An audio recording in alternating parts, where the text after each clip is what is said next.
नमस्कार, मनुष्य सोम, बहुत बहुत स्वागत है आपका एक नई वीडियो में। देखिए, पिछली वीडियो में हमने अलाउद्दीन खिलजी के विषय में पढ़ा था, तो आइए हम आगे वहां से बढ़ाते हैं। आज हम पढ़ते हैं अलाउद्दीन खिलजी के उत्तराधिकारी। अब होता यह है कि 1315 में अलाउद्दीन खिलजी बीमार हो जाता है और बीमार हो जाने के बाद ये अपने सेनापति मलिक काफूर को देवगिरी से वापस बुलाता है।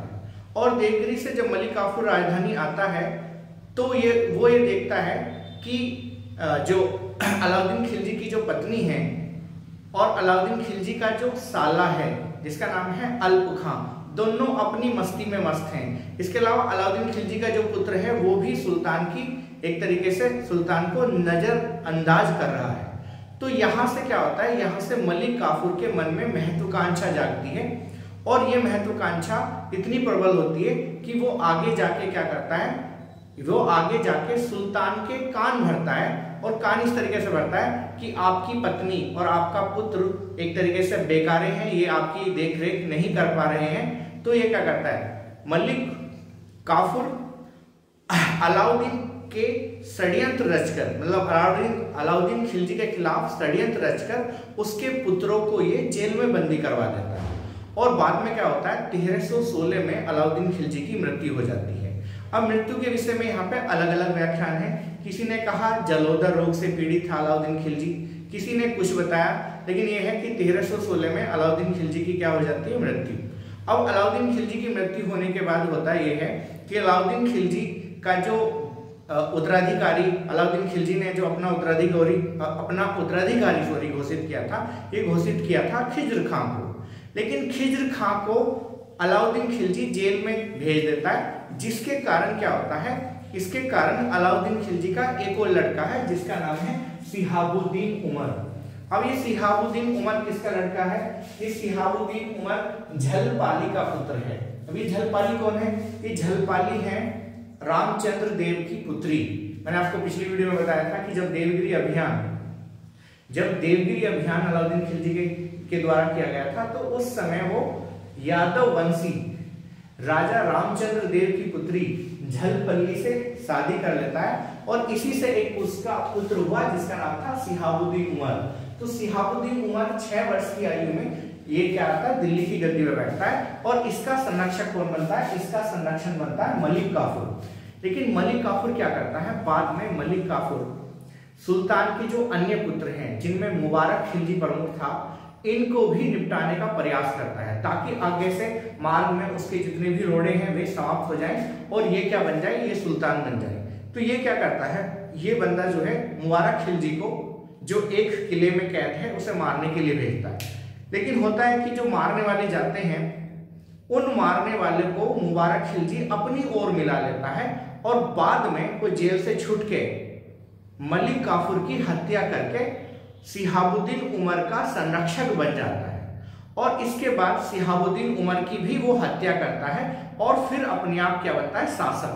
तो अगला जो है, देखिए क्या होता है, अलाउद्दीन खिलजी के जस्ट बाद जो शासक है ये है शिहाबुद्दीन उमर और इसके बाद जो शासक बना ये है कुतुबुद्दीन मुबारक खिलजी। तो कुतुबुद्दीन मुबारक खिलजी 1316 से 1320 का इसका टाइम पीरियड है। इसने 4 साल 4 माह के आसपास शासन किया। अब इसके शासनकाल की खास विशेषता क्या रही, आइए इसके विषय में। देखिए हुआ क्या कि इसने क्या किया, स्वयं को खलीफा घोषित किया।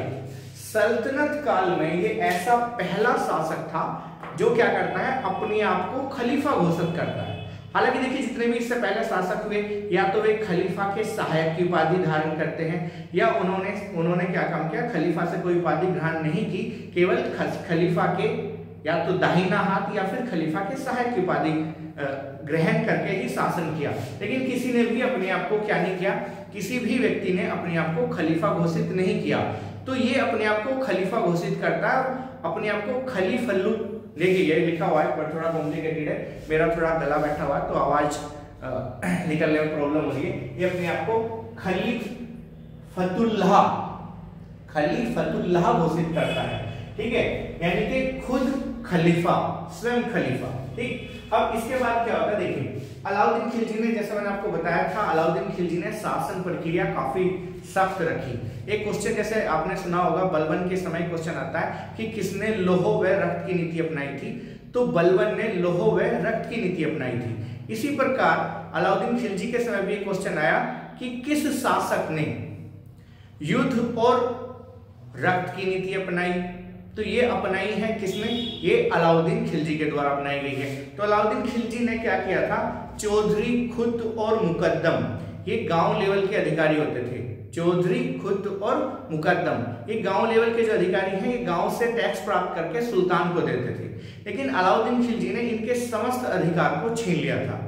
तो यहाँ पे क्या होता है, जिस समय कुतुबुद्दीन मुबारक खिलजी गद्दी पर बैठता है तो ये सारे जो कठोर आदेश इसके पिता के द्वारा जारी किए गए थे, उन सारे आदेशों को वापस ले लेता है। तो देखिए ये पॉइंट है, पिता के कठोर आदेशों को रद्द किया। ऐसा करके ये साम्राज्य में जो इसने गद्दी हासिल की है उसे एक तरीके से वैध करना चाह रहा है, और लोगों के मन में जो अलाउद्दीन खिलजी के प्रति जो नफरत थी उसे दूर करने का यह प्रयास करता है, ताकि सल्तनत काल के लोग खुशी जीवन व्यतीत कर सकें। एक क्वेश्चन यहां से एग्जाम में आया है कि किसे घोषणाओं का बादशाह कहा जाता है, तो कुतुबुद्दीन मुबारक खिलजी को घोषणाओं का बादशाह भी कहा जाता है। अब देखिए ज्यादा लंबा टाइम पीरियड तो इसका है नहीं, लेकिन इसने क्या किया, अलाउद्दीन खिलजी ने, मैंने जैसा आपको बताया था कि दक्षिण के राज्य को जीत तो लिया था, लेकिन उसने अपने साम्राज्य में इन्हें शामिल नहीं किया था, और इसी कारण अलाउद्दीन खिलजी को सल्तनत काल का नेपोलियन भी कहा गया। लेकिन क्या होता है, मुबारक खिलजी सल्तनत काल में ऐसा शासक है जो दक्षिण के राज्य को जीत के अपने साम्राज्य में शामिल करता है। तो ये मोस्ट इंपोर्टेंट पॉइंट है। अब ये होता यह है कि इसी के समय 1318 में जो देवगिरी है, देवगिरी में इस समय हरपाल देव का शासन था। तो ये अपने आप को क्या करता है, ये अपने आप को दिल्ली सल्तनत से आजाद कर लेता है। तो कुतुबुद्दीन मुबारक खिलजी उसके खिलाफ अभियान करता है, और उसकी हत्या करने के बाद ये देवगिरी को दिल्ली में मिलाता है, और देवगिरी को दिल्ली में मिलाने के बाद देवगिरी का ये नाम चेंज करता है। तो ये क्वेश्चन एग्जाम में आया है, ये देखिए आप यहाँ पे लिखा हुआ है कि देवगिरी जीतकर सल्तनत में मिलाई और हरपाल देव की क्या की, हत्या की। तो ये क्या किया, देवगिरी का इसने नाम रखा कुतुबाबाद। तो देवगिरी का जो नाम है इसने रखा है कुतुबाबाद, और यहीं पे क्या हुआ, देवगिरी का नाम चेंज करने के बाद यहीं पे मलिक यकली को देवगिरी का पहला मुस्लिम सूबेदार बनाया। तो ये मोस्ट इंपोर्टेंट पॉइंट है, ठीक है। अब इसके बाद क्या होता है, इसके बाद देखिए मैंने यहाँ पे लिखा हुआ है कि दक्षिण को दिल्ली सल्तनत में मिलाने की शुरुआत यहां से होती है, ठीक है। अब इसके बाद क्या होता है, इसके बाद क्या है, अमीर खुसरो जो 8 सुल्तानों का शासनकाल देखता है। तो अमीर खुसरो ने किताब लिखी है जिसका नाम है नुह सिपहर।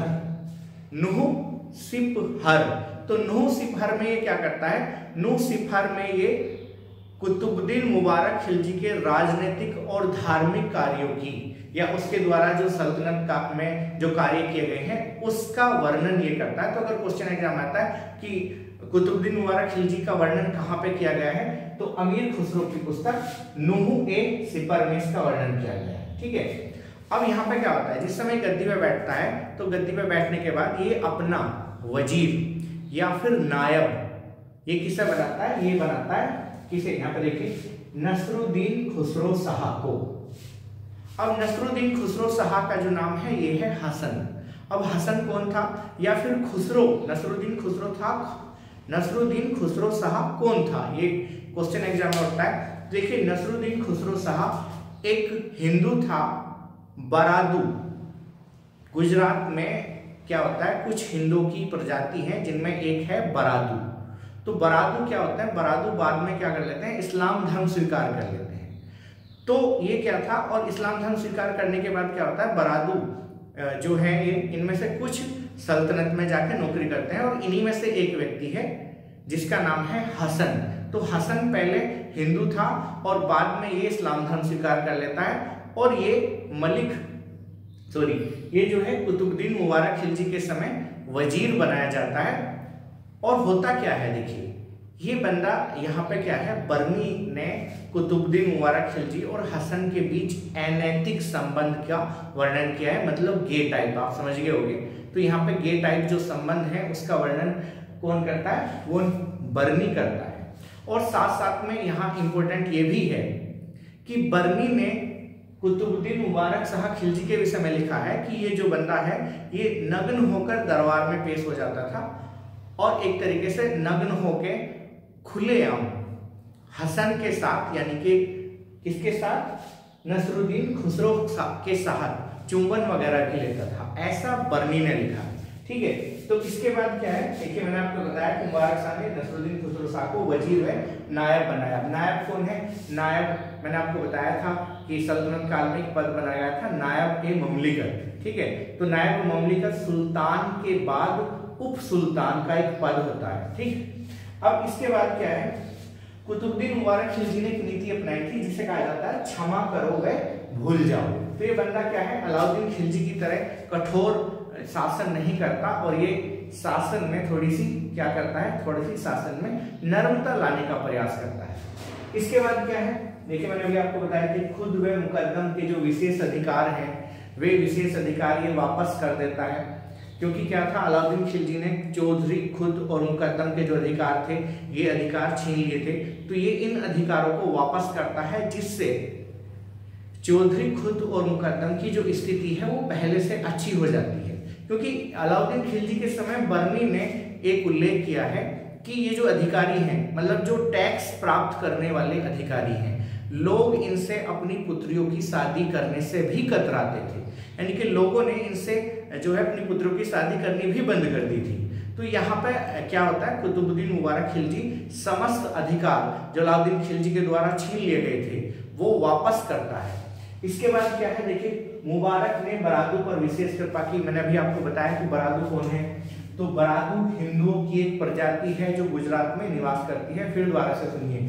और इसके बाद जैसे अभी मैं आपको बता ही रहा था कि मुबारक खिलजी को क्या कहा जाता है, घोषणाओं का बादशाह। तो जल्द ही इसकी भी क्या होती है, इसकी भी मृत्यु होती है। लेकिन इसकी मृत्यु में हाथ किसका है, इसकी मृत्यु में नसरुद्दीन खुसरो शाह का हाथ है। ये बंदा क्या करता है, नसरुद्दीन खुसरो शाह मुबारक खिलजी की हत्या करके गद्दी प्राप्त करता है। और ये कैसा, ये व्यक्ति जो है ये कन्वर्टेड हिंदू है, जैसे मैं भी आपको बता रहा हूँ कि बरादू है, तो ये कन्वर्टेड हिंदू है। तो जब ये शासन करता है तो शासन करने के बाद ये हिंदुओं को विशेष क्या है, विशेष उन्हें अधिकार प्रदान करता है, जिसके कारण इसके खिलाफ लोगों के द्वारा इस समय एक नारा दिया गया और ये नारा था, इस्लाम खतरे में है। आज भी भारत में बहुत सी ऐसी प्रथाएं हैं जो सल्तनत काल में बनी हैं, ठीक है, और आज भी वे उसी रूप में हैं। तो इनमें से एक कहावत है, ठीक है, और ये कहावत क्या है, इस्लाम खतरे में है। तो इस्लाम खतरे की जो कहावत है ये कहाँ से शुरू होती है, ये शुरू होती है नसरुद्दीन खुसरो शाह के समय। तो ये क्या करता है, ये राज्य में गौ हत्या को बंद कर देता है। इसके शासन में हिंदू जो है वे काफी उच्च पद प्राप्त करने का प्रयास करते हैं। तो यहाँ पे क्या होता है, इस समय उत्तर पश्चिमी सीमा प्रांत का जो गवर्नर है, जिसे सुमाना क्षेत्र बोला गया है, यहाँ का गवर्नर है तुगलक, जिसका नाम है गयासुद्दीन तुगलक। तो गयासुद्दीन तुगलक इसकी अधीनता स्वीकार करने से मना करता है और वो इस्लाम के नाम पे दूसरे सूबेदारों को एकत्रित करके इसके खिलाफ षड्यंत्र रचता है और बाद में वो क्या करता है, वो इसकी हत्या कर देता है। यानी कि गयासुद्दीन तुगलक के द्वारा नसरुद्दीन खुसरो शाह की हत्या की गई और इस प्रकार हमारा खिलजी वंश क्या हो जाता है, समाप्त। तो खिलजी वंश की समाप्ति के बाद जो अगला वंश शुरू होता है, ये वंश है तुगलक वंश। तो आज के लिए इतना ही, कल हम पढ़ेंगे तुगलक वंश। धन्यवाद।